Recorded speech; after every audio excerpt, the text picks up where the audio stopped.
Yes, I have grown up my whole life here, been a commercial fisherman my whole life, and have seen the river at its best and at its worst. And since the restoration has started, you know, the river has come back a lot, and we're starting to see a lot of seagrass growth now, luckily, again, where there was zero before, almost none. And the bait fish are starting to come back, pinfish, croakers, lots of barnacles. So lots of positive things. Guys are starting to see, like Blair was saying, small clams on crab traps that the guys are pulling and rebaiting and stuff. So they're starting to see those little, you know, seedlings on the traps, and also tons of barnacle growth on the traps. So much growth that every 2 weeks or so they have to haul all their gear, pull it, pressure wash it, put it back in the water. So we need the sales tax to keep going forward. You know, one of the biggest problems that I've seen as a commercial fisherman is runoff, which I know it doesn't get talked about a lot, and I feel like it gets pushed aside, but runoff is huge.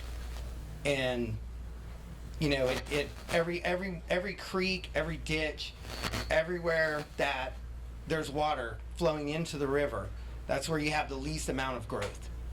So if we could somehow slow that down, which they are trying to do, and they have gotten a little bit better about it, and controlling some of that water is a huge thing.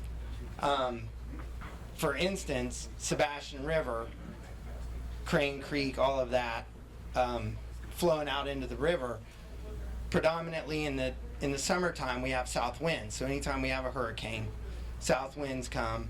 There's not a whole lot of grass growth down there in certain areas because of all that fluctuation of water coming out of the Sebastian River. When you have that, you have aquatic weed killer, which is sprayed on all of the natural grasses in the freshwater, on top of the hydrilla and them trying to maintain.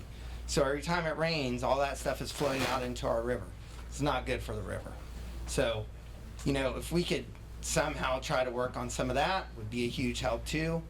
But, you know, like I said, we need the funding to do that. But as far as the river coming back, since we've had the sales tax, things are looking good. You know, starting to see small growth, you know, but we're a long way from being back to where it was. When I first started, the grass was so thick in the river, couldn't run a boat in it. So, and any of you that have been in a boat, it's not like that anymore. But we're getting there, slowly. But, you know, the river can't sustain itself without this tax, I don't think. So, thank you. Thank you very much. You did great.